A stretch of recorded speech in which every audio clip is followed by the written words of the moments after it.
إن الحمد لله نحمده ونستعينه ونستغفره ونعوذ بالله من شرور أنفسنا ومن سيئات أعمالنا من يهده الله فلا مضل له ومن يضلله فلا هادي له أشهد أن لا إله إلا الله وحده لا شريك له وأشهد أن محمدا عبده ورسوله فإن خير الحديث كتاب الله وخير الهدي هدي محمد صلى الله عليه وسلم وشر الأمور محدثاتها وكل محدثة بدعة وكل بدعة ضلالة وكل ضلالة في النار. يا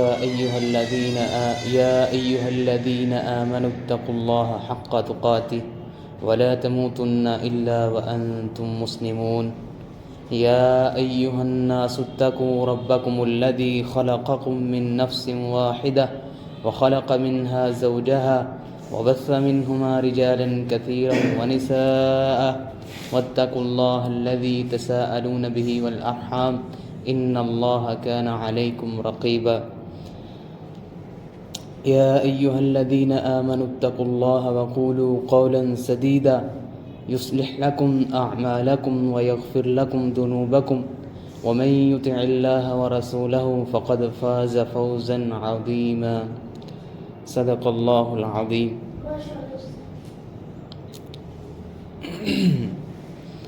اللهم صل على محمد وعلى آل محمد كما صليت على إبراهيم وعلى آل إبراهيم إنك حميد مجيد.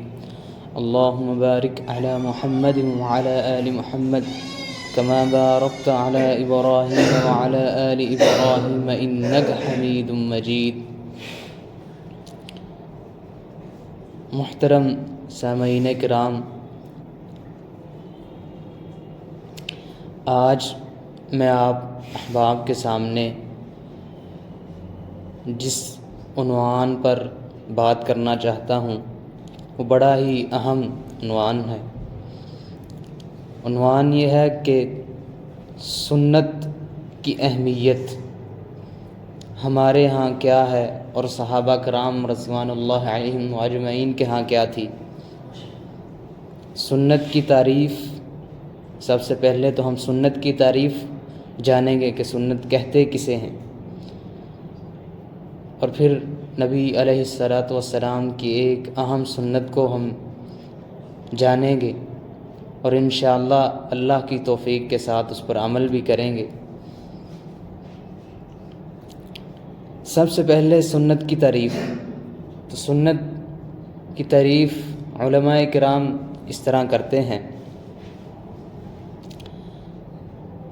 کل ما صدر عن رسول اللہ صلی اللہ علیہ وسلم من قول او فعل او تقریر فہو سنہ۔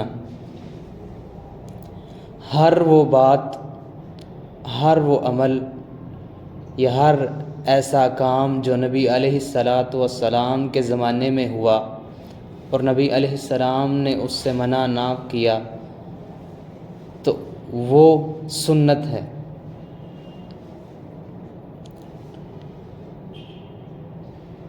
نبی علیہ السلام نے اپنی سنت کو مضبوطی کے ساتھ تھامنے کے بارے میں فرمایا: علیکم بسنتی وسنت الخلفاء الراشدین المہدیین تمسکوا بہا وعضوا علیہا بالنواجذ۔ اے میرے امتیو، میری سنت کو اور میرے آنے والے خلفائے راشدین، ہدایت یافتہ خلفاء کی سنت کو لازم پکڑ لو اور اس پر مضبوط ہو جاؤ، اور فرمایا کہ عضوا علیہا بالنواجذ، کہ میری سنت کو داڑھوں کے ساتھ پکڑ لو۔ اب داڑھوں کے ساتھ سنت کو، کسی بات کو پکڑا تو نہیں جا سکتا، لیکن نبی علیہ السلام نے یہ تاکید کے لیے، یعنی شدت کے ساتھ یہ فرمایا کہ میری سنت کو لازمی پکڑ لو اور داڑھوں کے ساتھ جب ہم کسی چیز کو پکڑتے ہیں دانتوں کو چھوڑ کر جو داڑیں ہوتی ہیں تو بڑی مضبوطی سے ہم پکڑتے ہیں. روٹی ہم داڑوں کے ساتھ چباتے ہیں، اس لیے وہ روٹی جو ہے بہت باریک ہو جاتی ہے. فرمایا اسی طرح میری سنت کو داڑوں کے ساتھ پکڑ لیں، یعنی بہت مضبوطی کے ساتھ، شدت کے ساتھ، سختی سے میری سنت کو پکڑ لو، اس پر عمل کرو. سنت صحابہ کرام کے دور میں نبی علیہ السلام کے طریقے کو کہا جاتا تھا. پھر اس کے بعد فقہا نے، بعد کے لوگوں نے، صحابہ کرام کے بعد کے لوگوں نے سنت کو مباح اور جائز عمل کے معنی میں لینا شروع کر دیا. یعنی وہ سمجھتے ہیں کہ سنت اس عمل کو کہتے ہیں جو جائز ہے، مباح ہے، جس کا کر لیں تو ثواب ہے، نہ کریں تو کوئی گناہ نہیں. اور اس کے بعد اب جو ہمارا زمانہ ہے، اب ہم جب کسی کو کہتے ہیں کہ یہ عمل نبی علیہ الصلوۃ والسلام کی سنت ہے تو آگے سے بڑی ڈٹائی کے ساتھ یہ جواب دیتا ہے کہ ٹھیک ہے یہ سنت ہی ہے، فرض تو نہیں. بھائی نبی علیہ الصلوۃ والسلام کی سنت کی کیا ہمارے ہاں کوئی اہمیت نہیں؟ اس کو ہم ایسے ہی چھوڑ دیں کیا؟ بس مباح کہہ کر چھوڑ دیں؟ تو لہٰذا سنت بھی بڑی اہم اور ضروری ہے. نبی علیہ الصلوۃ والسلام کی ہر بات اور ان کا ہر عمل نہایت ضروری ہے ہمارے لیے، ہم نے اسے کرنا ہے.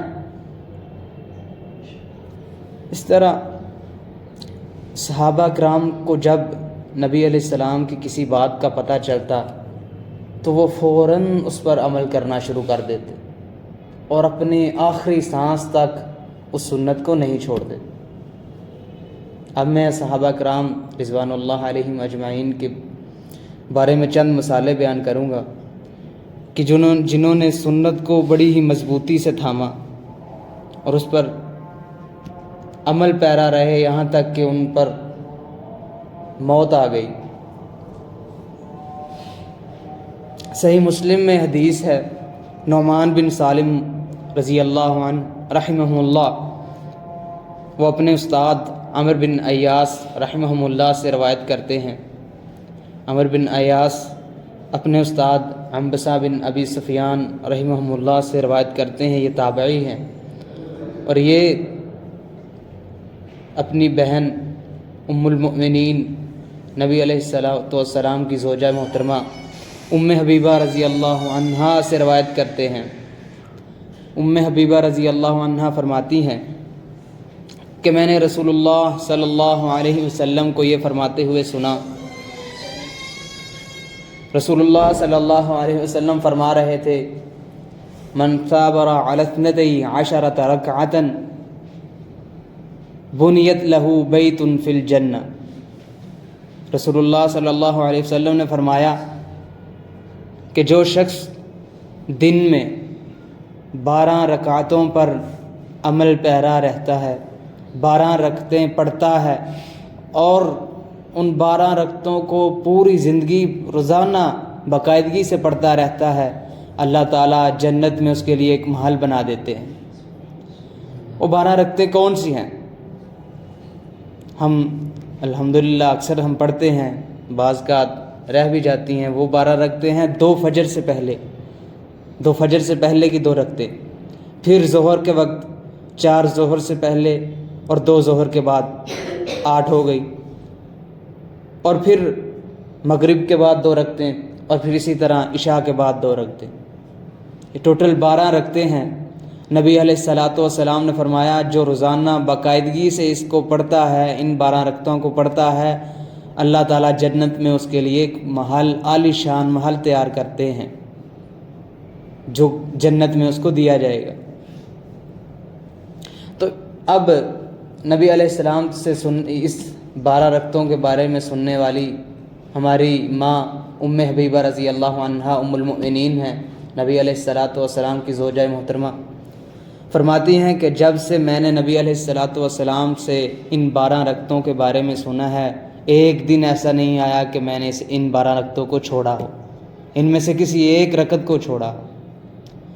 پھر ان سے سننے والے ان کے بھائی عنبسہ بن ابی سفیان ہیں رضی اللہ عنہ، وہ فرماتے ہیں کہ جب سے میں نے ان 12 رکعتوں کے بارے میں ام المؤمنین ام حبیبہ رضی اللہ عنہا سے سنا ہے، تب سے لے کے اب تک میں نے بھی ان 12 رکعتوں کو کبھی نہیں چھوڑا۔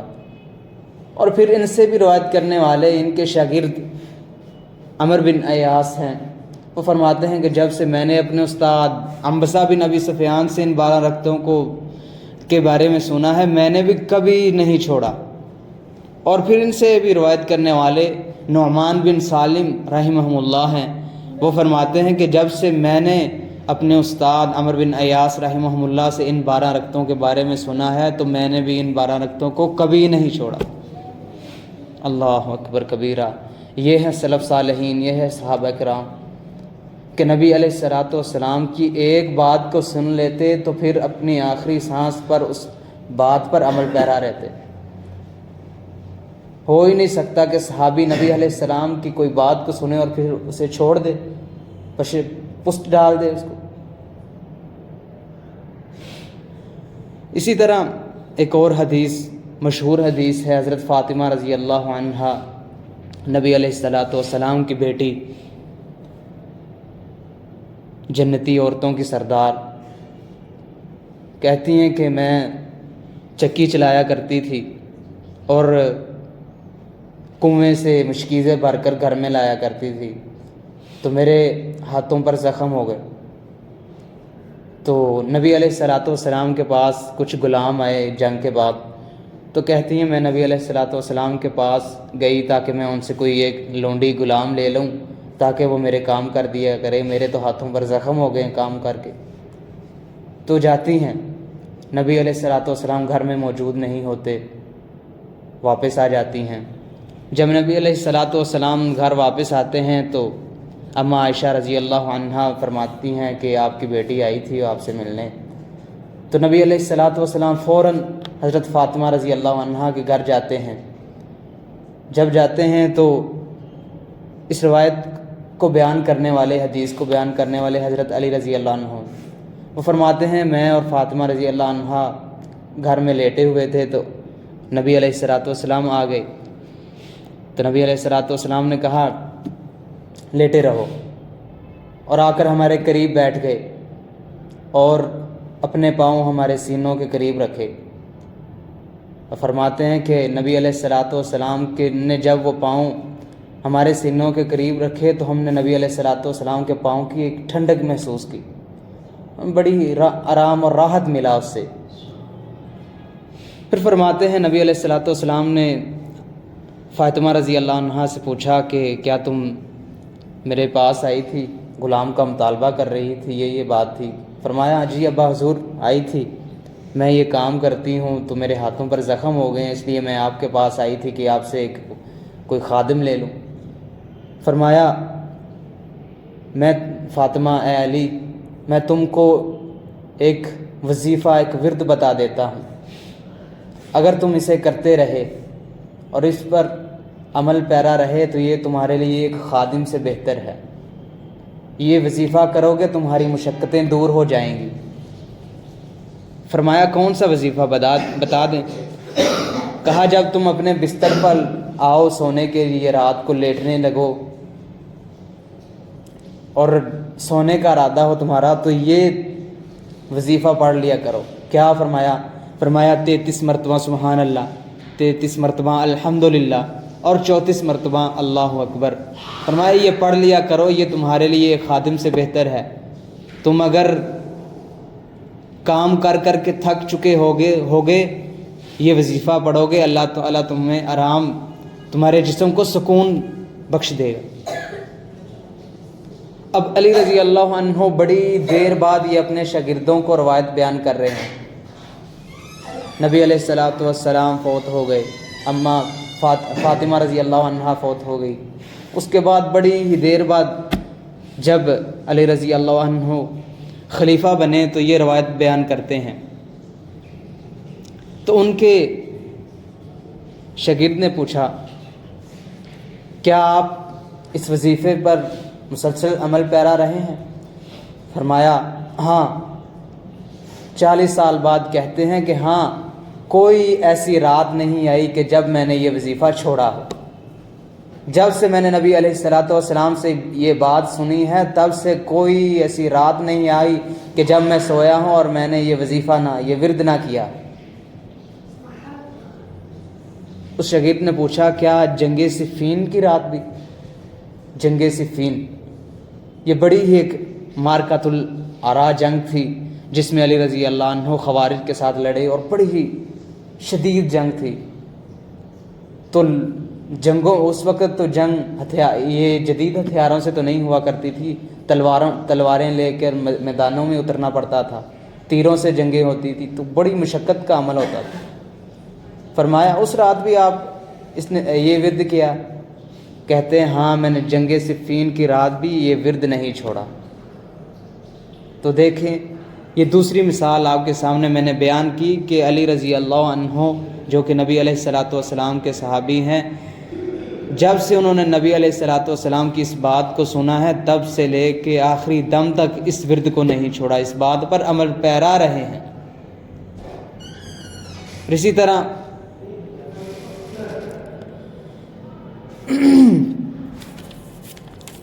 عبداللہ بن عمر رضی اللہ عنہ اللہ کے نبی کے جلیل القدر صحابی ہیں. وہ جنازہ پڑھتے اور فوراً گھر واپس آ جاتے اور سمجھتے تھے کہ یہی سنت ہے. تو کسی آدمی نے ان کو بتایا کہ نبی علیہ الصلوۃ والسلام نے فرمایا ہے کہ جب تم جنازہ پڑھو پھر اس کے ساتھ قبرستان تک جاؤ، میت کو دفن کرو اور اس پر دعا پڑھو اور واپس آ جاؤ تو تمہیں 2 قرات اجر ملے گا. کتنے قرات؟ 2 قرات. اور فرمایا کہ 1 قرات احد پہاڑ کے برابر ہوگا. اللہ اکبر! اتنا اجر احد پہاڑ کے برابر اجر ملے گا تمہیں اگر تم میت کے ساتھ نکلے، جنازہ پڑھا، پھر جا کر قبرستان اس کے ساتھ گئے، دفن کیا اور پھر گھر واپس لوٹے. تو 2 قرات 2 احد پہاڑوں کے برابر اجر ملے گا. احد پہاڑ جو گئے ہیں انہوں نے دیکھا ہے بہت ہی لمبا. اللہ تعالیٰ سب کو دکھائے، ادھر جانے کی توفیق دے. بہت ہی لمبا ہے. اب اتنا اجر. تو عبداللہ بن عمر رضی اللہ عنہ نے جب یہ بات سنی تو اپنے ایک شاگرد کو بھیجا کہ جاؤ اماں عائشہ سے پوچھ کر آؤ کیا یہ بات ٹھیک ہے کہ جو شخص نماز جنازہ کے ساتھ جائے اور نماز جنازہ پڑھے، میت کا جنازہ پڑھے اور پھر اسے قبرستان میں جا کر دفن کرے اور پھر واپس آئے، تو کیا یہ بات ٹھیک ہے کہ اسے 2 قرات اجر ملیں گے؟ وہ آدمی گیا، اس نے اماں عائشہ سے پوچھا تو کہتی ہیں ہاں یہ بات ایسے ہی ہے، ٹھیک ہے، نبی علیہ الصلوۃ والسلام نے ایسے فرمایا ہے. واپس آ گئے. تو عبداللہ بن عمر رضی اللہ عنہ انہوں نے ہاتھوں میں کچھ کنکریاں، کچھ روڑے پکڑے ہوئے تھے. جب واپس آ کر اس آدمی نے عبداللہ بن عمر رضی اللہ عنہ کو یہ بات بتائی کہ ہاں یہ بات واقعی ٹھیک ہے، ایسے ہی نبی علیہ الصلوۃ والسلام نے فرمایا ہے، تو فوراً وہ ہاتھ میں جو کنکریاں پکڑی ہوئی تھی ان کو زور سے نیچے مارا اور کہا، بڑے ہی پریشان ہوئے کہ میں نے اتنا اجر ضائع کر دیا، مجھے یہ بات پہلے کیوں نہیں پتہ چلی. تو یہ دیکھیں کہ صحابہ کرام کو اگر نبی علیہ الصلوۃ والسلام کی کسی بات کا پتہ نہ چلتا اور دیر بعد اس بات کا پتہ چلتا اور اس پر اتنا اجر ہوتا تو کس قدر وہ پریشان ہوتے. تو یہ تیسری مثال میں نے آپ کے سامنے بیان کی عبداللہ بن عمر رضی اللہ عنہ کی کہ جو بڑے ہی پریشان ہوئے کہ میں نے نبی علیہ الصلوۃ والسلام کی اس بات کو کیوں نہیں سنا، کیوں نہیں اس پر عمل پیرا ہوا اور کیوں نہیں اتنا ثواب کمایا. اور پھر صحابہ کرام کے بعد سلف صالحین محدثین وہ بھی جب نبی علیہ الصلوۃ والسلام کی کسی بات کو سنتے تو اس پر اپنے آخری سانس تک عمل پیرا رہتے. بس ایک امام کی بات، امام احمد بن حنبل رحمہم اللہ، 4 بڑے ائمہ ہیں، ایک امام ابو حنیفہ، ایک امام شافعی، ایک امام مالک. اور چوتھے یہ ہیں امام احمد بن حنبل۔ انہوں نے ایک بہت بڑی کتاب لکھی ہے حدیث رسول اللہ صلی اللہ علیہ وسلم کی، جس میں نبی علیہ الصلوۃ والسلام کی احادیث جس میں نبی علیہ الصلوۃ والسلام کی احادیث انہوں نے جمع کی ہیں، اور 40,000 حدیثیں جمع کی ہیں اس میں نبی علیہ الصلوۃ والسلام۔ فرماتے ہیں کہ جب سے میں نے اپنی کتاب کو لکھنا شروع کیا ہے، ما ترکت حدیثا الا عملت به، تو میں نے جب بھی کوئی حدیث نہیں سنی اور اس کو اپنی کتاب میں لکھا تو فوراً اس پر عمل بھی کیا، کوئی ایسی حدیث نہیں کہ میں نے اپنی کتاب میں لکھی ہو، اپنے استاذہ سے سن کر لکھی ہو اور اس پر عمل نہ کیا ہو، بس ایسے ہی لکھ لی ہو۔ کہتے ہیں کوئی ایسی حدیث نہیں، 40,000 احادیث کو لکھا ہے۔ فرماتے ہیں ہر حدیث پر میں نے عمل کیا ہے۔ اور ایک مرتبہ نبی علیہ الصلوۃ والسلام کی احادیث انہوں نے سنی کہ نبی علیہ الصلوۃ والسلام نے ایک مرتبہ سینگی لگوائی۔ کیا لگوائی؟ سینگی، حجامہ جسے کہتے ہیں، اب سے کپنگ کہتے ہیں۔ تو فرماتے ہیں کہ نبی علیہ الصلوۃ والسلام نے حجامہ لگوایا، سینگی لگوائی، تو جس آدمی نے وہ حجامہ لگایا تھا نا، نبی علیہ الصلوۃ والسلام نے اس کو 1 دینار دیا، سونے کا ایک سکہ، جو کہ بہت مہنگا ہوا کرتا تھا اس دور میں، اور اب تو بہت مہنگا ہے۔ تو اب امام احمد بن حنبل رحمہم اللہ جب انہوں نے اس حدیث کو سنا تو گئے، فوراً جا کر سینگی لگوائی، اور سینگی لگوانے والے کو 1 دینار دیا، اور کہا کہ میں نے نبی علیہ الصلوۃ والسلام کی اس حدیث کو ابھی سنا ہے، ابھی اپنی کتاب میں درج کیا ہے، لکھا ہے کہ نبی علیہ الصلوۃ والسلام نے بھی سینگی لگوائی تھی اور لگانے والے کو 1 دینار دیا تھا سونے کا، تو اب میں اس حدیث پر عمل کرنے کے لیے تمہارے پاس آیا ہوں، اور مجھے سینگی لگاؤ اور یہ دینار لو تاکہ میں نبی علیہ الصلوۃ والسلام کی سنت پر عمل کر سکوں۔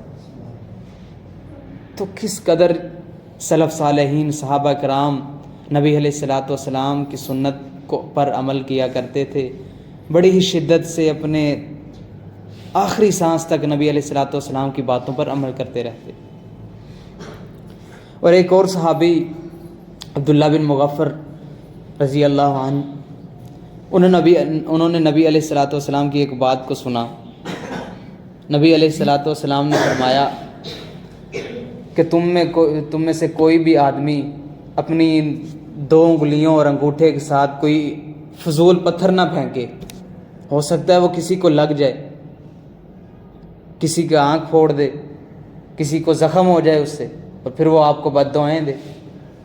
یہ حدیث انہوں نے سنی تھی، تو ان کے پاس ایک آدمی بیٹھا، ان کا دوست ساتھی، اس نے ایسے ہی ایک پتھر چلایا اپنے دونوں ہاتھوں سے پکڑ کر، تو انہوں نے یہ حدیث بتائی کہ نبی علیہ الصلوۃ والسلام نے اس طرح فرمایا ہے، اے میرے دوست اب دوبارہ اس طرح نہ کرنا۔ اس نے پھر کیا ایسے، تو کہتے ہیں جا دفع ہو جا، میں اب تجھ سے بات ہی نہیں کروں گا، میں نے تمہیں نبی علیہ الصلوۃ والسلام کی حدیث سنائی اور تم نے پھر وہی حرکت کی، جا میں تجھ سے بات ہی نہیں کروں۔ تو دیکھیں صحابہ کرام، اگر ان کے کوئی دوست، ان کا کوئی ساتھی نبی علیہ الصلوۃ والسلام کی حدیث پر عمل نہیں کرتا تھا تو اس سے دوستی توڑ لیتے تھے، جاؤ میں تم سے نہیں دوستی رکھتا۔ تو یہ تھا صحابہ کرام کے اندر درد تھا، جو وہ نبی علیہ الصلوۃ والسلام کی احادیث پر عمل کیا کرتے تھے۔ اب میں آپ کے سامنے نبی علیہ الصلوۃ والسلام کی ایک بڑی ہی اہم سنت کو بیان کر کے اجازت چاہتا ہوں۔ مسواک، یہ نبی علیہ الصلوۃ والسلام کی بڑی ہی اہم سنت ہے، بڑی ہی اہم۔ نبی علیہ الصلوۃ والسلام اس کی بڑی تاکید کیا کرتے تھے اپنے صحابہ کو کہ مسواک کیا کرو، مسواک کیا کرو، اور فرماتے ہیں لولا ان اشق علی امتی لامرتهم بالسواک عند کل وضوء۔ فرماتے ہیں کہ اگر میں اپنی امت پر یہ مشقت نہ سمجھتا کہ وہ مشقت میں پڑ جائیں گے تو میں انہیں ہر وضو کے ساتھ مسواک کرنے کا حکم دیتا، آرڈر جاری کرتا کہ ہر وضو کے ساتھ مسواک کیا کرو۔ فرماتے میں نے اس کو مشقت جانا ہے، اس لیے نہیں میں تمہیں کہہ رہا۔ لہٰذا نبی علیہ الصلوۃ والسلام خود جب بھی بیدار ہوا کرتے تو مسواک کیا کرتے تھے۔ تو یہ نبی علیہ الصلوۃ والسلام کی بڑی ہی اہم سنت ہے، اس پر ہمیں عمل کرنا چاہیے۔ اور اس کے بارے میں ایک بہت ہی شاندار حدیث، بڑی ہی شاندار بات جو نبی علیہ الصلوۃ والسلام نے بتائی ہے وہ یہ ہے، فرمایا السواک مطہرۃ للفم ومرضات للرب۔ مسواک جو ہے وہ منہ کی صفائی کا ذریعہ ہے اور اللہ کو راضی کرنے کا ذریعہ ہے۔ اللہ اکبر کبیرہ۔ اس چھوٹی سی ایک لکڑی کے ساتھ ہم اپنے دانت صاف کرتے ہیں، ہمارا اپنا ہی فائدہ ہے اور اس سے اللہ بھی راضی ہو جاتے ہیں۔ اتنی بڑی نبی علیہ الصلوۃ والسلام کی حدیث ہے یہ۔ میری اللہ تعالیٰ سے دعا ہے کہ اللہ تعالیٰ ہمیں مسواک کرنے کی توفیق عطا فرمائے اور نبی علیہ الصلوۃ والسلام کی تمام سنتوں پر عمل پیرا ہونے کی توفیق دے۔ وآخر دعوانا ان الحمد للہ رب العالمین۔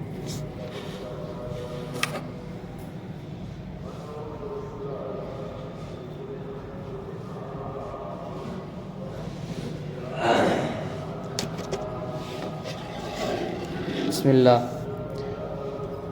الحمد للہ والصلاة والسلام علی رسول اللہ، اما بعد فاعوذ باللہ من الشیطان الرجیم، بسم اللہ الرحمن الرحیم، الحمد للہ رب العالمین، الرحمن الرحیم، مالک یوم الدین، ایاک نعبد و ایاک نستعین، اہدنا الصراط المستقیم، صراط الذین انعمت علیہم غیر المغضوب علیہم ولا الضالین، آمین۔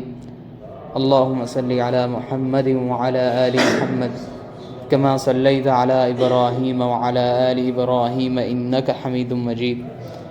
اللہم بارک علی محمد وعلی آل محمد کما بارکت علی ابراہیم وعلی آل ابراہیم انک حمید مجید۔ اللہم صلی وسلم وبارک علی نبینا محمد، اللہم صلی وسلم وبارک علی نبینا محمد، اللہم صلی وسلم وبارک علی نبینا محمد۔ ربنا آتنا فی الدنیا حسنہ وفی الآخرۃ حسنہ وقنا عذاب النار۔ ربنا آتنا فی الدنیا حسنہ وفی الآخرۃ حسنہ وقنا عذاب النار۔ ربنا آتنا فی الدنیا حسنہ وفی الآخرۃ حسنہ وقنا عذاب النار۔ وآخر دعوانا ان الحمد للہ رب العالمین۔ جزاکم اللہ۔